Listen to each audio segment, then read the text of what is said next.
I love this nozzle. Look at them little plants. We don't even hurt them. And I'm full force. We're fixing to take a look at this right here.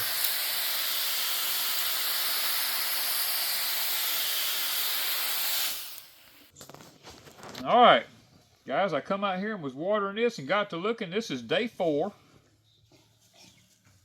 And I am shocked. Now, none of the onions has come up yet because it takes 10 to 14 days for onions to come up. So they're, you know, they're not up. But now, this is the broccoli. This is the exact same pack of broccoli that I planted in the little cell cups. Exactly the same way with a perlite, and none of them came up, except for just maybe a few, maybe a half a dozen of them come up. Yeah. But it looks like I got almost 100% germination on these right here. I mean, they are coming up everywhere. More broccoli than we're gonna need. And now let's look down here. This is the Copenhagen Market Early cabbage. I don't see one of them coming up. And we had no cabbage earlier. No cabbage earlier. This was the, how did you pronounce that word? McAnilly? It was survival garden seeds. Survival garden seeds, McAnilly cabbages. And look at this. And look at this. I think I have close to 100% stand on it. Yeah. Looks like. Now, Hoss Tools. Now, this is Hoss Tool, the Spring Crisp Chinese cabbage. I don't have one coming up. And I can still see a little blue seed right there. It ain't in the ground, so I'm covered up. Okay. I don't have none of them coming up yet. So far, Survival Garden Seeds has done the best. And what was this? That was Waltham. But it broccoli. Was from it was American just Seed or something like American Seed Company or something like that. So far, those are the two that Those have are done the the two. best. And this here, look at the cauliflower coming up in here. Now, you had cauliflower anyway in the first batch. In the first batch, but there is cauliflower. I think I'm going to have 100% stand of cauliflower again. So, somebody going to need some cauliflower plants? Friends that live close to me, if you need cauliflower, it looks like we might have some. Now, we're going to have to see how everything does in this bed because I poured the stuff to it, you know, and it makes me wonder if maybe doing it in them little cell trays with the potting soil, the stuff is just not there that they need to germinate. That's why you get seed starting mix or something that has the extra. It's got to be. But before I get out of here today, I want to test this. This has been day 4 since we amended it. I want to stick this one in here. Bumping a 7, no. Now give it just a second. It takes that one a minute or so. 6.5 maybe. 6.5 to 6.8 is what I'm after. And that's about where it's at right now. Okay, that's where we're at. Okay, let's stick the cactoli in the same exact spot. Showing 7.4. Maybe a little deeper or not as deep. Oh, I'm not 6.9. Sometimes you gotta let them sit there for just a minute. Yeah, to register. To register and to, you know, stabilize. 6.5. 6.5. And this showed 6.5. So I think they registered pretty good, and that's about where you were wanting it. Yeah, so, that's right where I wanted it. 6.5 to, you know, to 6.8, somewhere in that area right there. So I think we're there with the pH and everything on it. Now, I got a concern here. Let me turn this off before we run our battery down. I have a small concern. I don't know if it's a small one or not, but it's a concern. I don't want to get on my little plants. We have all the raised beds in this greenhouse here. We put back-toe potting soil in all of them. And when I was watering yesterday, I ran across something that's got me very concerned. Y'all may have had this happen. I don't know. I have never had this happen. I'm going to look at one of the beds, and then we'll look at others. Okay, guys, y'all see this right here in this bed? This stuff, you see that? See all this white stuff in here? this stuff come floating up out of there when I started running water in it, and it looks like I don't know what it looks like. It floats like, it looks like plastic. I don't know. I thought wood ashes, but wood ashes wouldn't float to the top. I ain't put no wood ashes in here. No, but see that it's white, but it's almost like a piece of. Let me get the water hose and show you. Let me show you. Now you see this, how this looks right here. It just looks like regular dirt. I want y'all to watch here.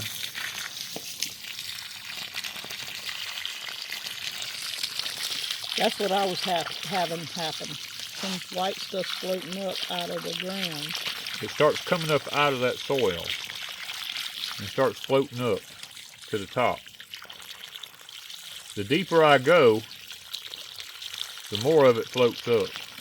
If I just sit there and hold it.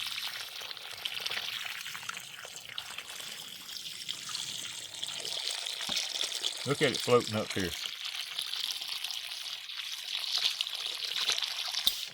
And that is not absorbing. That's what I had every time I watered. Stuff would do that, now see, and now it wasn't absorbing. Down. It's not absorbing no moisture or anything. It's just floating. It's just filler. It's some kind of filler that was in that back toe that's not taking on any water. It's just floating up. Watch it when I look at it. And it's got me concerned. I don't know what it is. I don't know if it's something. It's some type of filler. It won't. That's why these beds ain't absorbed no water. Look at it. It's plumb white.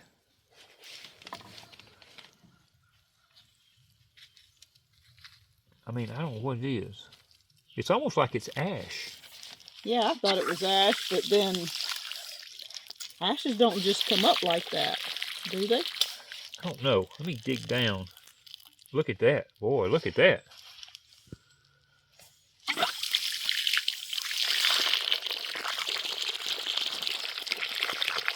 Look at it just coming back up, floating.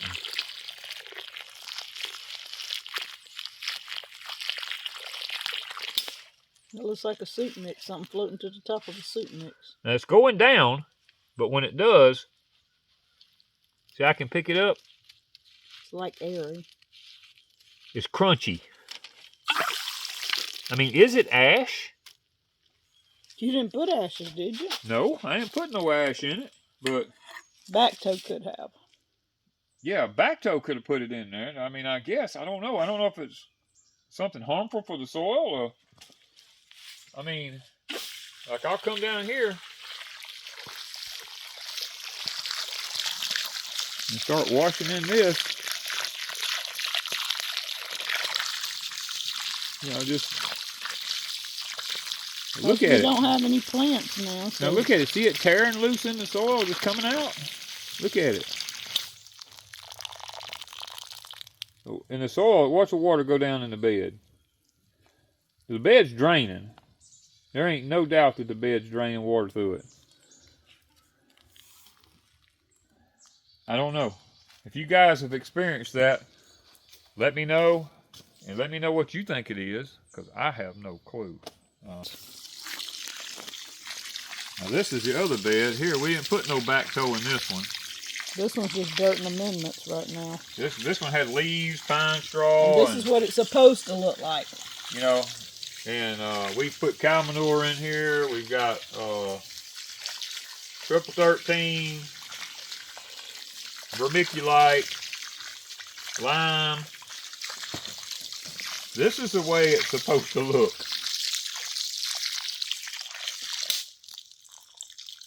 It's not supposed to have that. Now look how white that bed is over on top now.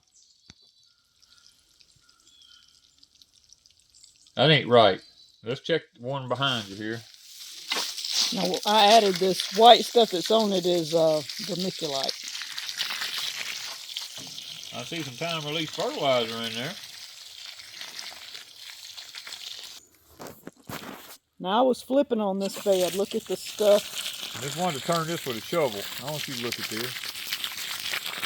It's white. It was white looking underneath. And it won't take no water. It just goes, it don't absorb no water. It's like it's hydraulic in it. It's pushing it away.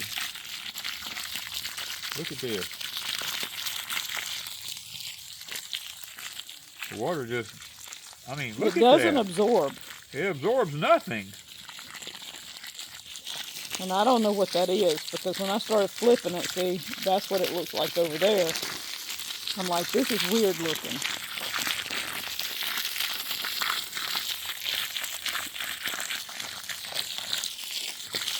It's come in some of the potting soil that we got. I hope we ain't done got something here that we got to dig all this dirt out. That would be a chore.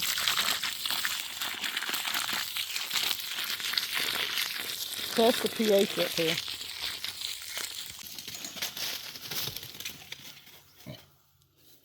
Look at that big, maybe that's it breaking down? I don't know. But it isn't absorbing. It might just be stuff breaking down in these finally. Look at that. You got a That's that steel rod down there. Got a potato. Should be right here somewhere. No. There ain't no taters in there. There's got to be, because there was a vine. See the roots still going? I'm down to the...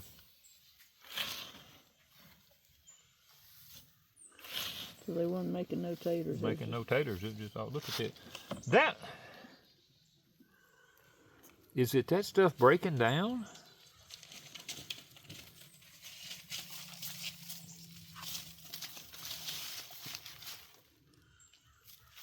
I've never seen that. I can't help it. I don't know what it is. I've never seen it. I haven't limed this bed this year. It says 6.8. It's bouncing, but it's over 6. Yeah, 6.5 Put that to one in there somewhere. 6.8. All right, guys, I came back out here this morning, looked at my cauliflower, and look at this. It looks like it wants to grow. Blows me away. This stuff, a day or so ago, it looked totally dead. Now it's starting to perk back up a little bit, and I did put some water in it yesterday evening. Now, this was the same broccoli right here that I planted in yonder, the Waltham broccoli, that I had only maybe a half a dozen of them here that looks decent and came up, and the rest of them didn't. They look spently. They look horrible. This is the round Dutch cabbage. None of it's come up in yonder yet, so there's none of it come up here. The red acre, we absolutely. didn't even plant none of those this time. Didn't plant none of them this time. None of it's come up here. But now, the onions, all of a sudden, it's like they want to stand up.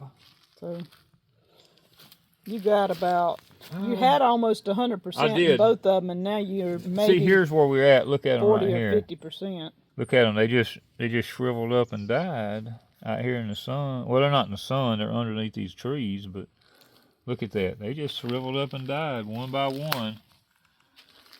There's a few of them that look like they want to try to grow.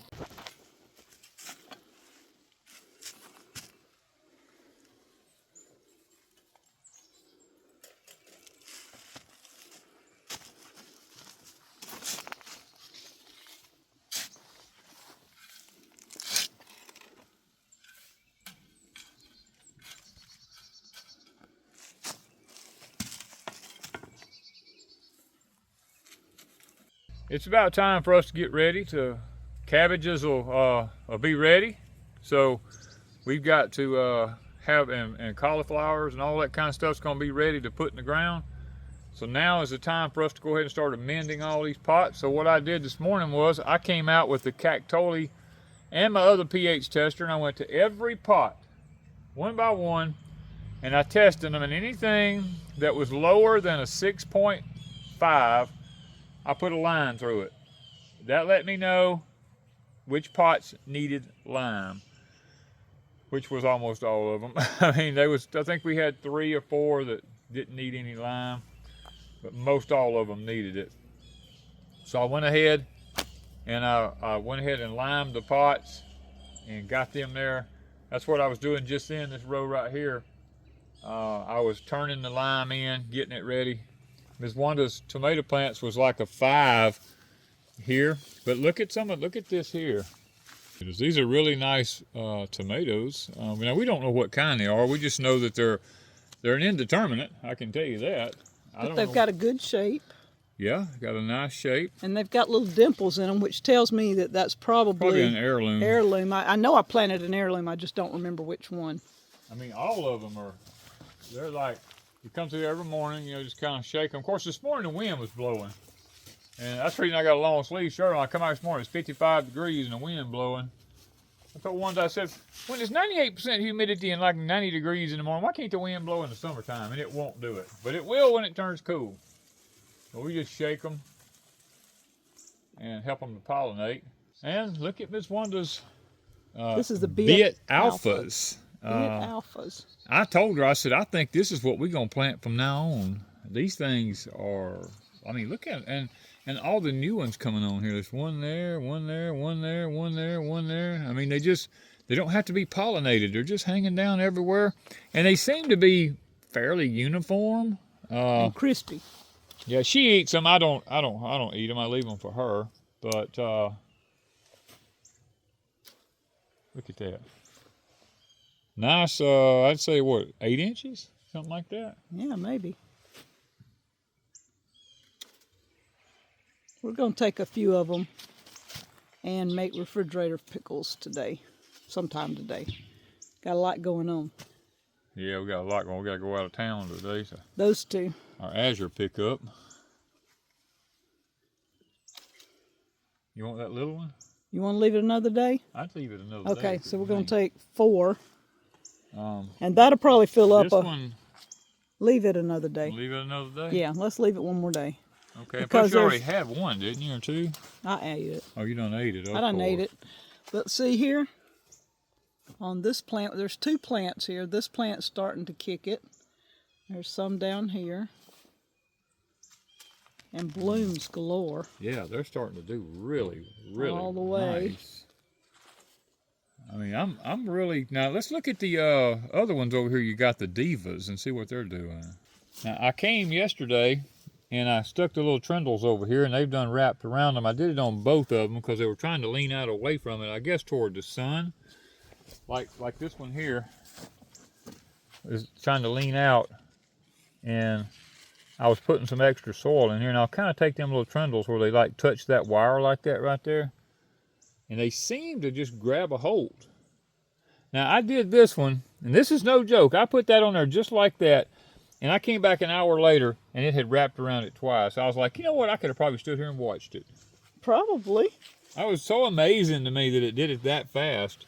But once you touch it, it tends to just go, because the other ones did. They did really good after you got them on there. But this is the divas, and they don't need pollinators either. No. And that was our problem in the spring, not having good pollination. Yeah. And so... I mean, I hate to say it, but looks like the stuff we're going to have in the future just doesn't have to be pollinated. We're going to get stuff that don't need pollinating. Or that we can bump, like the tomatoes and stuff. The stuff that's air pollinated, not bee pollinated. You know, I mean. So maybe that's a video. You can sit down and talk about what can be bump pollinated, air pollinated. Air pollination. I mean, especially wintertime stuff like broccoli and cauliflower, all this kind of stuff like that don't require bees to need to be where you can eat it. All your greens. Corn that just pollinated when it just falls. You know, tomatoes, you can just bump them and they're pollinated. Your beans and stuff like that. I mean, yeah, maybe that's a video on itself. And the kind of like these they don't have to be pollinated. Now, they ain't loaded with a bunch of seeds, which is probably what a lot of people like anyway, because you don't want seeds all up in your cucumbers. Yeah, but this is just an amazing trellis. We've not had a trellis like this since we went in the Deep South High Tunnel. Right. It's been a while. Remember over there we planted 4 plants. We have a video showing. We planted 4 plants and got 400 cucumbers off of it. And that wasn't this variety. It was just regular national pickling. It was national picklings, I believe, or straight 8s. It was one of the 2. And literally, we got 400 pickles off of that thing. It grew all up in the top of that high tunnel and just grew all over. That was our Was that our first year planting or second year? First year planting cucumbers in there on the trellis, and now we never done that good afterwards, but I don't know what we did afterward. But we actually left the doors open so the pollinators could get in there, and once they found it, they would honestly be waiting for us to open the doors in the morning, because at night we closed everything down so to keep the insects out, the moths, and we opened it in the day. And back then we just didn't seem to have as much trouble with things as we do now, you know. But anyway, thought we'd show you the cucumbers here. Ms. Wanda gonna make some refrigerator pickles, and we got to finish. You can see the lime I put in each pot here. You can see that's what I was doing, was turning the lime in on them. So I'm gonna try to get that done and see if we can't get some projects finished here today. Hey guys, we just got back from picking up our Azure haul. This is a very short haul. We didn't order that much this month, but as always, the Azure flyer. This has a lot of the things that are going to be on sale in November, and when you go to looking for them online, they're not on sale till November 1st. So you might want to flag them or whatever. Don't put them in your cart till they're on sale, because if you put them in the cart and they're not on sale, it doesn't change the price. You have to go get the sale price in November and put in there. Just a little tip for those that think they can plan ahead. Onions, I still have a few from the last time, so I only ordered like 3 pounds of onions. Our rolled oats. They're sweetened condensed milk. Now this is a really good sweetened condensed milk. It's organic, it tastes great, it works in all your recipes. Really great. I tried the coconut sweetened condensed milk and did not like it, but this one is really good. Vanilla extract. This is my first time trying Azure Standard's vanilla extract. I don't use it a lot, but I like to keep some on hand. We try to always keep some olive oil, and they have this extra virgin cold pressed olive oil. Very good Azure brand. I'm trying the calico cheese this time. It is just it's a Colby Jack, I guess is what they're saying. So we're going to try that one. Cheddar cheese powder. Now I've got some powdered mixes I want to do to have on hand, and having the cheddar cheese powder would come in handy, so we're going to try that in some of our mixes. We got a thing of chicken tenders, 3 things of chicken breast, and these are from Greener Pastures Chicken. I've not tried this brand before, and I did order the thighs, and they were out of the thighs, so we did not get any of the chicken thighs, but we got tenders and chicken breast. I ordered 20 pounds of apples. I don't remember which apple this is, but anyway, we got 20 pounds. They're big, pretty. I've already eaten one. Crisp, good apples. I put these in my bottom cooler, crisper, in the refrigerator, and they last approximately 3 months. So that's a really good deal with the apples. I'm canning a lot of sweet potatoes. So I ordered another 25-pound bag of sugar just to keep my fill in, because I'm using so much canning. And Danny wants his queso. This is the pepper jack medium queso, and we got 6 of those and 6 of the tortilla chips. The tortilla chips, it was on sale this month, and I'm not sure if the queso was too, I think, but I'm not 100%, but I know the chips were on sale. And so this is the brand. We get more for our money. I always check the prices of the per ounce when I'm ordering, and you get more in this per ounce, and it costs less than the others. And these are a really, really good tortilla chip.